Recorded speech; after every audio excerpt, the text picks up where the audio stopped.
Welcome.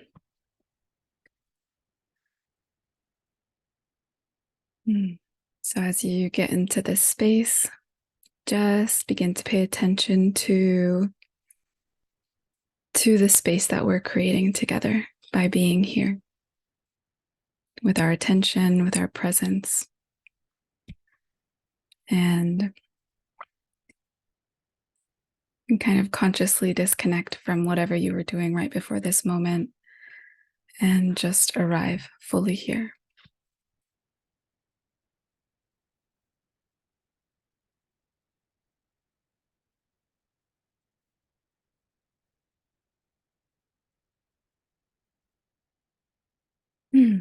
So welcome to the last class of the Psychedelic Preparation Series. It's been a beautiful journey so far. We've had 4 classes by all of the other facilitators. We began by connecting with our heart and our intention, and then entering into a realm of prayer, and then learning how to approach our food and our body from a space of sacredness. And we also learned how to make friends with the voices in our head, how to become aware of our underlying thoughts and belief patterns, and make them our allies. So today's class is a little bit of it's my intention to kind of tie all of that together, right? So creating a space for transformation, like, what does this even mean? We will go into that, what that means, and why should we make space for transformation? What does it mean to make space for transformation? And how does that affect our relationship with psychedelics and plant medicines? So to begin, I just want to introduce myself. My name is Nura. I'm a facilitator at the soul medicine retreats that we hold in Mexico, and I've been involved in healing spaces since childhood. My parents practice a form of healing that comes from my homeland, from the Levant, from Lebanon. And so it was super common for me to see my father heal others through his hands, through massage, through different types of movements of the body, and also to heal us, like when we were sick. If we had a cold or something, even a sore throat, he would do a specific type of massage, and it would, within a few hours, it would go away. And it was super common for my mother to do energetic cleaning for us when we weren't feeling well. If something just wasn't going well in our lives, we're having some issue, she would do that. And I spent a lot of afternoons harvesting herbs and things like that. So I never really planned to follow that path in my life, but I believe it was what I was meant to do, because life just unfolded in a way for me to be on the path of facilitating healing for others and accompanying them in their own healing processes. So I've been involved in plant medicines since 8 years, and I've been assisting in ceremonies for 7.5 years with my teacher, Cantuta Luna. She's a Bolivian medicine woman. And I've been facilitating ceremonies for about 5 years now. So it's a real gift and honor for me to share with you some of the things that I've observed in my life, along with my own experiences and what I've seen really support people in their journeys with plant medicines, with psychedelics, with ceremony. So when Pia and I first spoke about the idea of creating this psychedelic preparation series, the topic of this class came to me like almost instantly.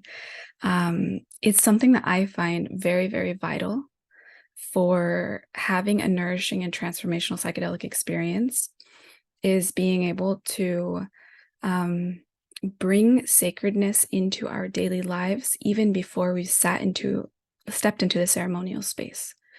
So I just want to make a disclaimer, of course, that everything I share is my own experience and observation. So please take what serves you, leaves what doesn't, and just run it all by your internal guidance system first and foremost. Um, so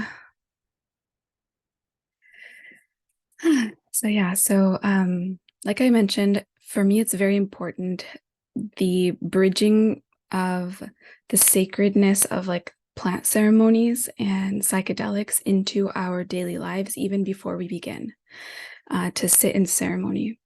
And that's from my personal understanding that the material realm is just as sacred as the spiritual, and that there is no real separation. And from my observations, like when we're able to step into that sacredness in our daily lives, even before we've sat with the medicine, it opens a lot of doors for us when we do sit with the medicine. So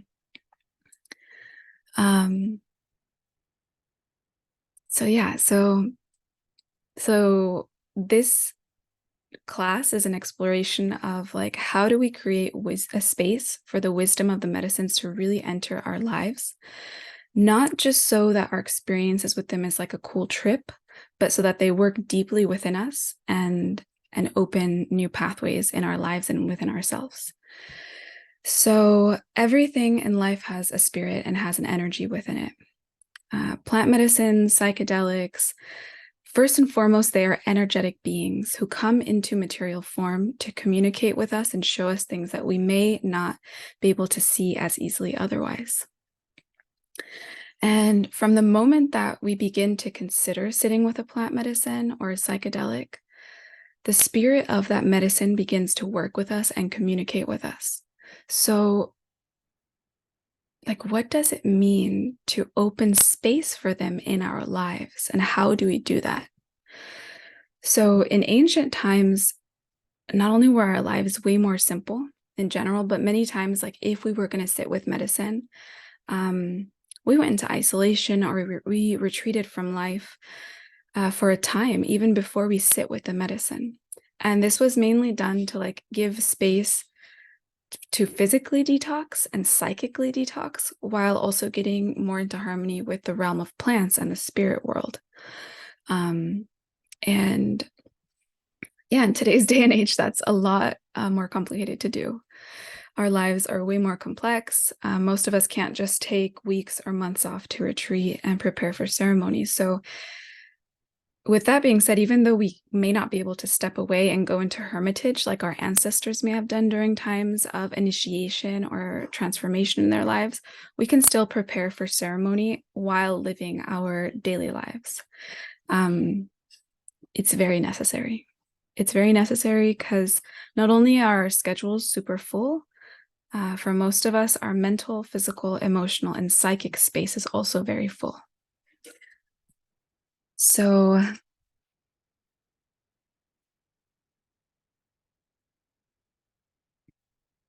plant medicine and psychedelics have a lot to show us and a lot to share with us about ourselves and about our lives, about life in general, but about our personal life. And when we are filled to the brim in all the areas of our life, it's like if I was trying to receive like some fresh tea in my cup, but my cup is already full with some old, stale, cold tea. In order for me to really enjoy this new tea that somebody's giving me, I have to be able to dump out my old tea and have this space within me to receive like the fresh tea that's coming in. So I'm using the tea as a metaphor, but like in the same way, like the wisdom of the plant medicines and what they have to share with us, when our vessel is open for them, we can enjoy it a lot more. So delicious tea. So first we have to dump out the old tea to receive the new tea, right? So when we begin this experience of creating space for transformation, creating space in our lives, A really important factor is to slow down, to slow everything down. So we will go into a practice a little bit later in this class about where we look at our daily life and see where are the areas that we can tweak in order to create more space and like where we can slow down.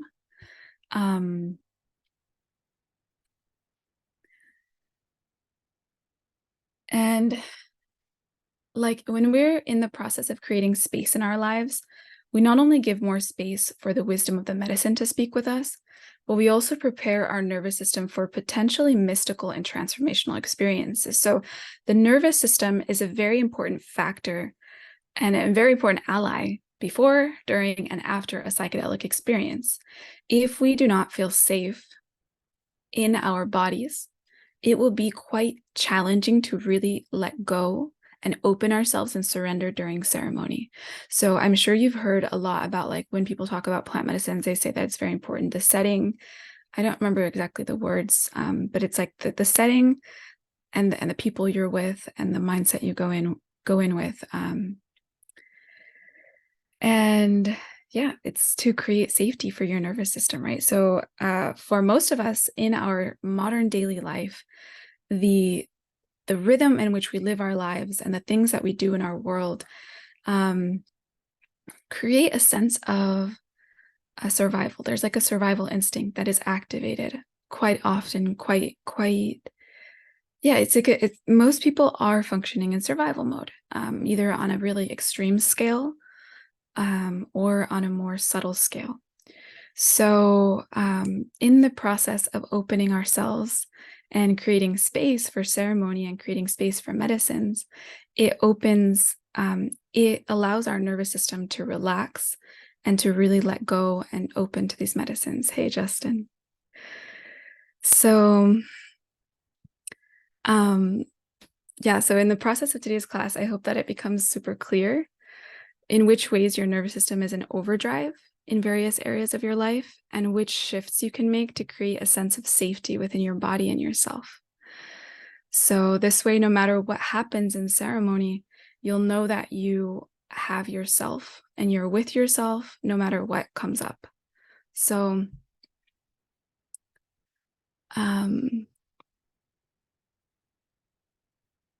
yeah, my proposal for you in like entering into plant medicine or psychedelic experience is to clear a significant amount of space in which the spirit of the plants can begin to do their work with you. If you try to cram a transformational process or psychedelics or plant medicine into an already full life, you're likely to experience like diminished results, and the impact may be unsustainable. So I really recommend like gently pruning back your commitments, your activities in the time before entering into ceremony. And like I said before, like the moment that you even begin to consider sitting with plant medicine or psychedelic, the moment that you begin to maybe explore that possibility, the spirit of the plants are already working with you. They are already speaking with you and communicating with you. And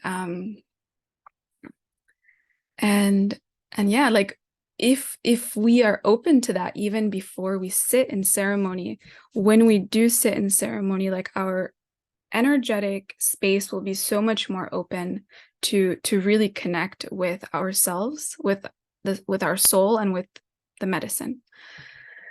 So so there's a few areas of our life where we can create space in preparation for psychedelics. One is mental, right? So mental space. We explored it a little bit with Maria in her class and in creating, making friends with the voices in our heads, like, you know, being able to be mindful of what happens in our mind, what are the thought process we have, and how does that affect our body, our emotions. Also becoming clear on your intentions, like really using your mind as like this focal point of where we're going. Just taking a moment to look at my notes. And other aspects of like creating space mentally is is like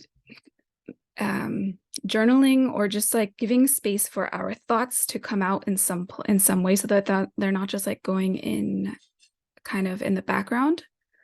And meditation is very important as well.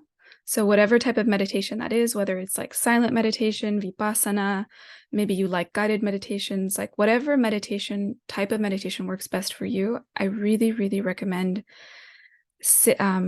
creating a ritual for yourself in your daily life where you do at least sit with yourself for 5 minutes and meditate. And if you're super busy, at least 10 minutes then. Like just give yourself that space to kind of come in and go in. And physically, like creating space physically has a lot to do with the diet. We went through that with Ale in his class, and I'd recommend that you go back and look at it for like greater details. But it has a lot to do with like reducing or eliminating excessive junk food, alcohol, and also from my experience as well, decluttering our home and our life, like our physical world around us.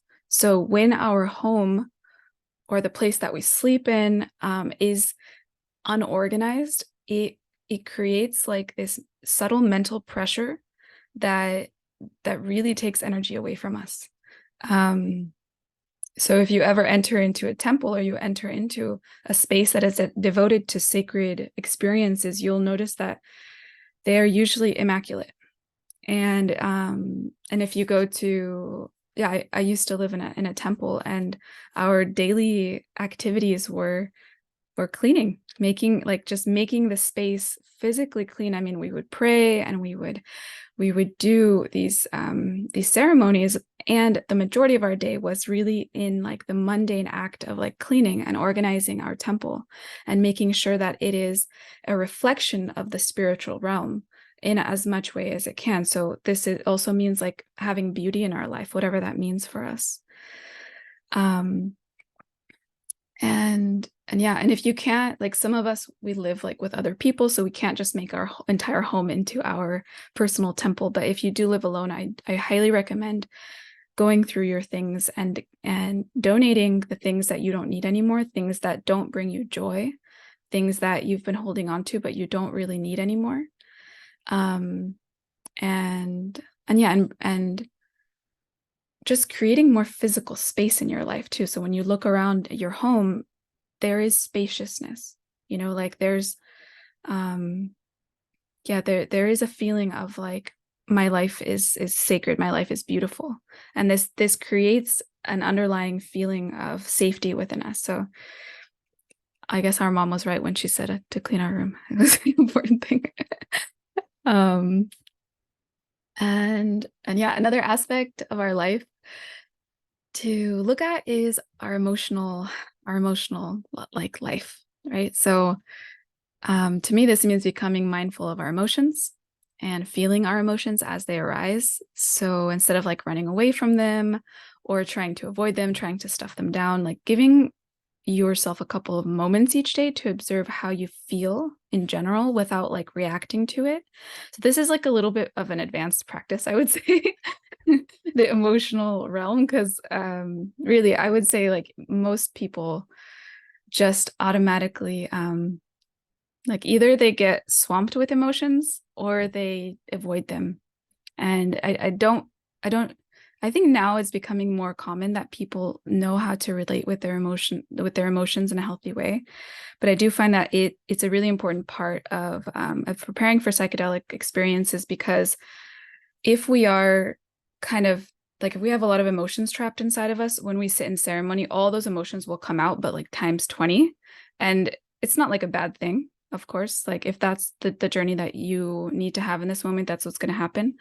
But being able to just kind of sit with yourself beforehand and just become aware of it, and become aware of like your zero state, like the neutral zero state in which you live your life. And what happens when other people enter into your space? Like, do you begin to feel their emotions? Do you begin to feel the emotions around you? I have found that a lot of the emotions that we do feel and that we carry around with us aren't necessarily our own emotions as well. We either learned how to carry them as children. Like as children, most of us are very generous. Like we really want to help our parents out. So we kind of begin to carry emotional burdens for them. And then we don't really have the resources to learn how to release that. There are quite a few resources to do that. I will not really go into them right now, but I would recommend that you look into them, like emotional release processes or emotional liberation processes that really just allow the emotional, like your emotional body to relax and expand. And then we get to the psychic realm. So yeah, to prepare psychically for a plant medicine ceremony is a little bit more subtle. And I find that through the material world, it can be a lot easier. So like I said before, the daily practice of meditation is very important. Also spending alone time in nature is very important to prepare ourself energetically and psychically without cell phones. So just to go by ourselves in nature, even for 5 minutes. So like, I'm not sure what your daily life looks like. So let's say you have a job where you go to work for like 9 hours a day. Probably you're not going to have time to just go on a walk every single day in the forest if you live in the middle of New York, but you can maybe go outside and look at the sky and breathe and maybe take a walk in the park for 10 minutes or 20 minutes or something where it's just you and nature.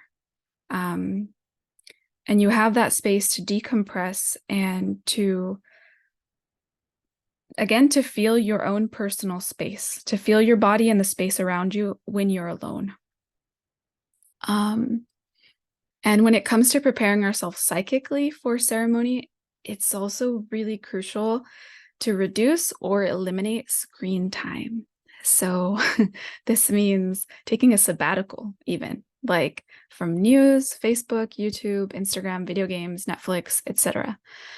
I know it's really hard because our lives right now are very much like centered around our screens. And that's the way that we kind of feel connection with other people. And that's the way that we feel connected to the world. And, for a lot of us, it helps us decompress as well. But a lot of those images and a lot of the things that we see on screen go into our subconscious mind and they begin to come out like when we're in ceremony. So like watching scary movies, like when you sit in ceremony, that could all come out. It could be like being in a scary movie. Or, like just if you watch a lot of drama, like you might sit in ceremony and you might just be in this like drama for like an hour, 2 hour, 3 hours. And these are like the subconscious, they're just like subconscious programs that we've received from the things that we see. And I know, like, for example, right now at the moment of this class, we're in a pretty terrible aggression in the Middle East. So most of us are aware of that. Maybe we're really involved with that. And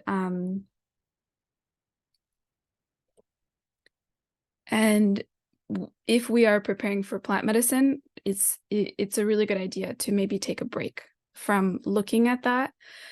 At those updates and instead going into a space of prayer, like how we did with Alberto in his class, and like praying for this because the spaciousness that you give to pray before ceremony and to pray for yourself and to pray for others is yeah, I mean, I want to say it's really important, but it really just it opens us up to connect with the medicine. And I always have this feeling that the medicine and the plants and psychedelics don't make me into something else. Like they don't change me. They just make me more of who I am. So they help like strip away the parts of me that really don't serve me. And in preparing and in creating space for medicines before we sit with them, we kind of begin this like mini death process even before we sit in medicine. All right. So I don't know if you've ever heard like when people say like, oh, I had an ego death. I sat with like LSD and I had an ego death. So what does that mean? Like we don't physically die, but there are parts of us, are parts of our identity that do die. And yeah, this is kind of, I guess, like my intention is like for it to be a gentler, gentler process when we do go into ceremony. So it's not just like this terrible thing that happens, but yeah, just that let's say the death process of the parts of us that no longer serve us is more gentle. And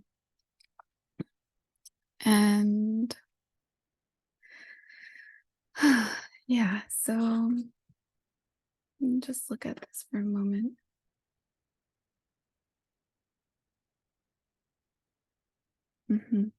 Oh, another thing that I didn't mention is our sleep. So how to prepare ourselves, how to create space through our sleep. So it's a really nice idea to have like a winding down ritual and a waking up ritual. And even if it's just for like 5 minutes or so, just something that kind of says, I'm getting in bed now. So whether that means, I don't know, maybe you journal for a couple minutes, or maybe you meditate, or maybe you listen to one of your favorite speakers or something for a couple minutes. Or maybe you give yourself a little massage, or, just something that prepares you for bed. Maybe you drink a tea or drink some more milk or take a shower, just something that's like this going to bed ritual, and then a waking up ritual. Some people have like daily practices that are like hours long. That's great if you have the space for that. If not, just 10 minutes is fine. Just like 10 minutes to center yourself in the morning that's enough. And I do recommend to go to bed an hour earlier and to wake up an hour earlier, and devoting like this extra hour to in the morning to daily practices that nourish you. Because like during the day, we don't necessarily know what's going to happen, but we can set like a good foundation for ourselves by sitting with ourselves. And also reducing work and social commitments in the time while we're preparing for psychedelic experiences.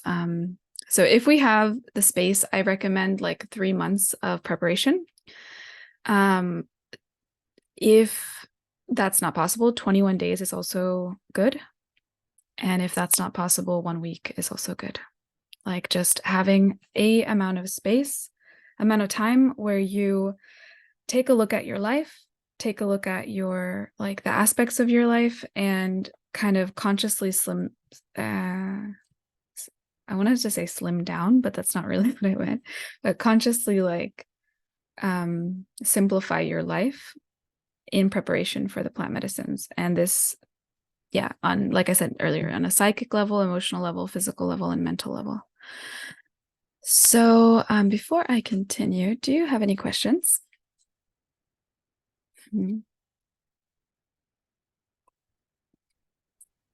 No, this is great. Really beautiful. Okay, thank the way you.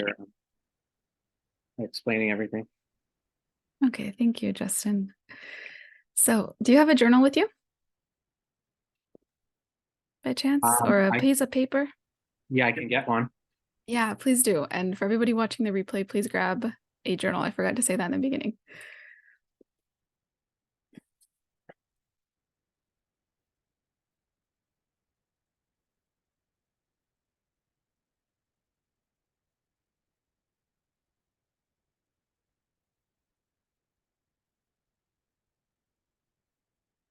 Okay, good. So, I'm gonna read something before we begin, and then I'm gonna give you this couple of questions. So when we like plant medicines and psychedelics are allies of initiation. Generally, they come into our life in moments of initiation. And like in our ancient societies, we had rites of passage and we had initiations that we went through as a society. In our modern world, that is almost lost to us. Like, I think the initiations that we experience for women is like receiving maybe the first period and giving birth, maybe getting married. And for men, it's yeah, maybe getting married, maybe getting a job. Like, what are the initiations that we have in our life? Our daily world in the modern world isn't really it's devoid of ritual, and it's devoid of this feeling of personal initiation and personal growth. Um, so yeah, when we're leaving like let's say that the way we've been living our life up until now, it's kind of our default way of existing, our default way of living. And it's our first like identity, our first adult identity. So when we begin to leave that, or we begin to kind of grow out of it, like that skin gets a little bit tight for us and we need to, to let it go. It requires surrendering what no longer supports your like the exploration of your deepest nature and your deepest truth. So this has to do with like looking at which roles, relationship, activities, and possessions get in the way of that exploration. It's like it's this call to radically simplify your life, which in this modern day is kind of revolutionary. Like, everything tells us to consume more and more and more and get bigger and greater and do more and more, but this is about simplifying. It's really about just letting go and releasing. So with that in mind, I want to invite you to write a few sentences about the following things. So first, which activities in my daily life get in the way of exploring my deepest nature?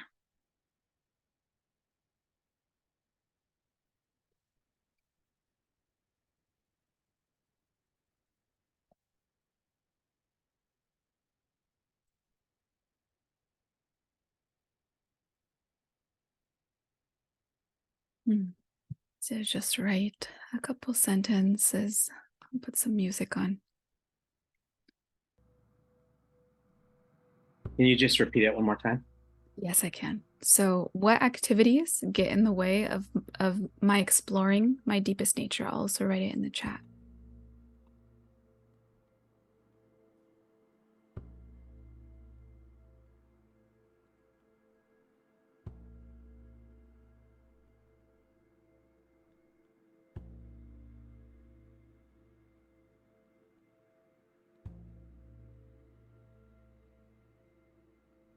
Right.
Okay, the next question, and you can come back to that first one later on and look at it again. The next one is, what roles do I play in my life that get in the way of me exploring my deepest nature? And these can be, maybe you can write them as archetypes, like the helper. Being the helper all the time gets in the way, or being the martyr, or being the know-it-all, or being, you just looking at maybe which roles you play that get in the way. I'll write that in the chat as well.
The next question, the next contemplation is, what possessions get in the way of my exploring my deepest nature?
And the next question is, what relationships or parts of relationships get in the way of exploring my deepest nature?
And then next, we're just gonna like quickly make a outline of what the our daily schedule or our daily like routine looks like right now.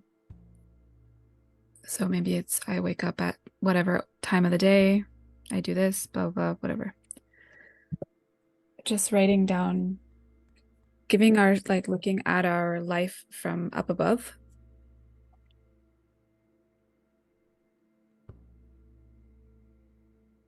Mm.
And then once we have all of that written down, you're just gonna look and just look like objectively at what drains you during the day. Like what activities do you engage in that drain you? And also what nourishes you or what energizes you that you already do.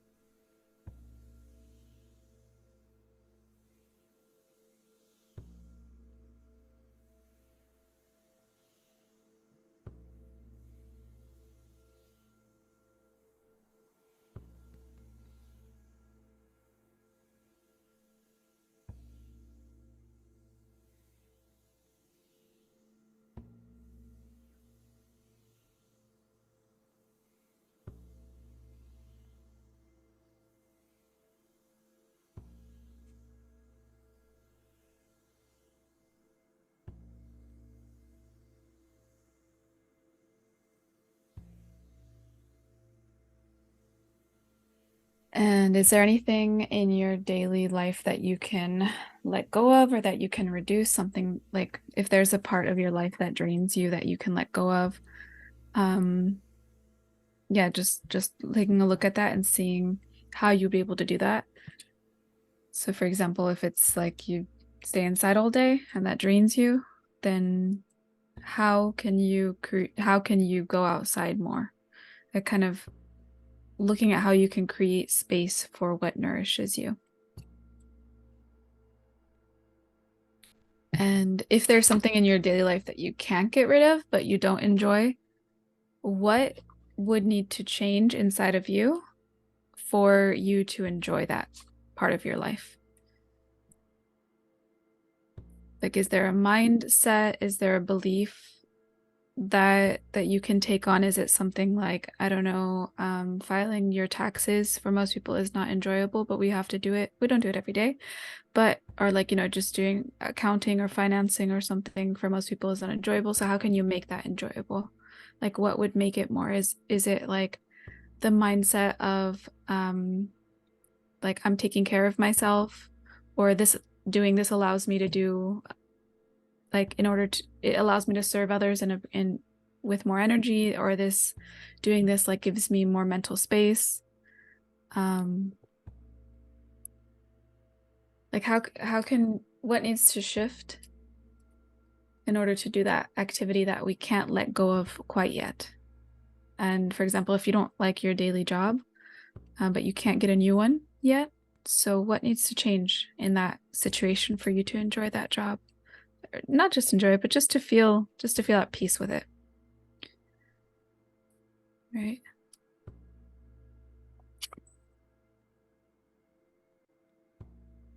um and then the last thing is just to write down a list of like 10 activities that you really, really enjoy. Like that really bring you joy, that bring you a sense of peace. It can be as simple as like, yeah, maybe you really love swimming, or just reading a specific type of book, or spending time with your partner, playing with your children, whatever those activities are. Maybe it's meditation.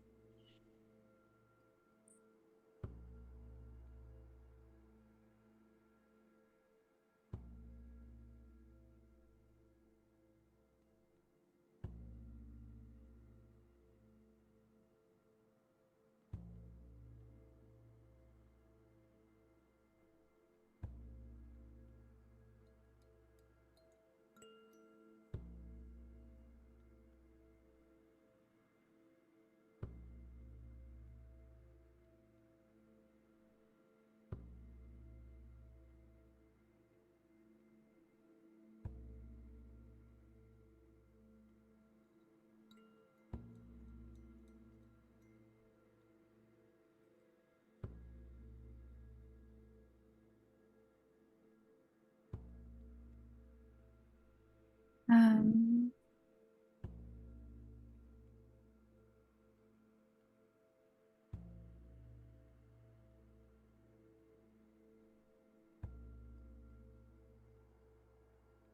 So yeah, so taking a look at that, I mean, you have like with that list of the things that nourish you, I would when I mean, I guess I'm a little biased. I would say like all the time, but especially now in the sense of like preparing for a psychedelic experience. In that time, that window of preparing for psychedelic experience, I would really recommend doing at least of the two of those activities a day. Those activities that nourish you and that bring you joy, at least two a day, and looking at how you can decrease or remove the things that drain you. Um, and yeah, just looking at your life in general. So there's a lot more I can say, and we have gotten to the end of our time together. I'm going to pause this or close to the end. So I want to open up if you want to share, if you have any questions.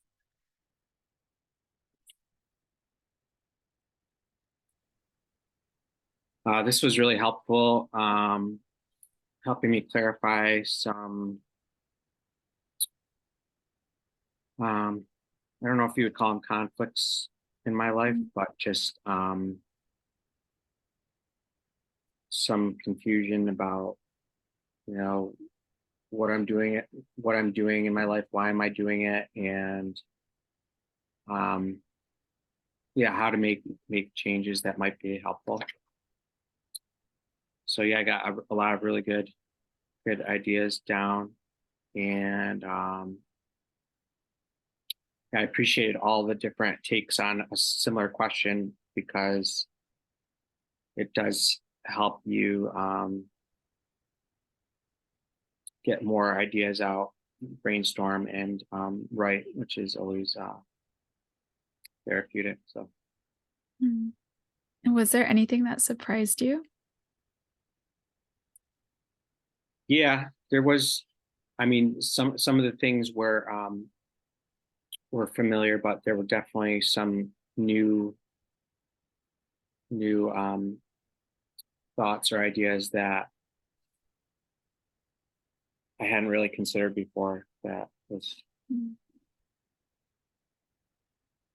or that reaffirmed or reinforced like something that maybe I was not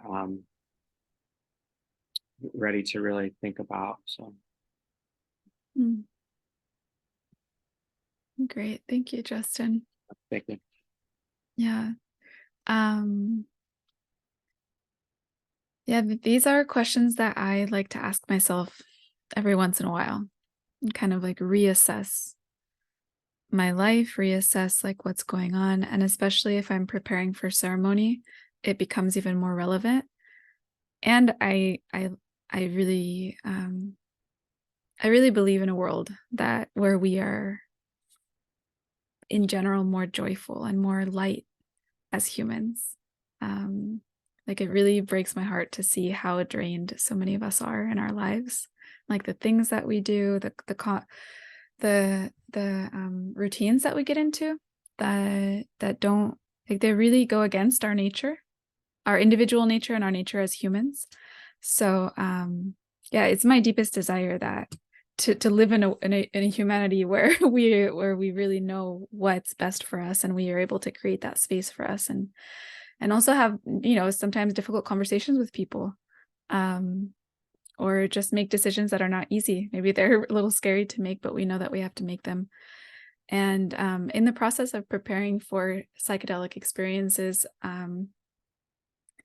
there is a sense of like if you ever go on to the jungle or you go to any place where like any center where people are completely devoted to medicines, there's parts of us that we must sacrifice in order to meet with the medicines and sacrifice like in the, you know, in the old times there was like we used to sacrifice animals and stuff like that, but yeah, and even now some people still do that, but now it's more of a sacrifice of like what parts of myself and what parts of my life am I willing to give up in order to connect more deeply with God, with the spirit of life, with the divine, and with myself, with my true self, like with that divinity within me.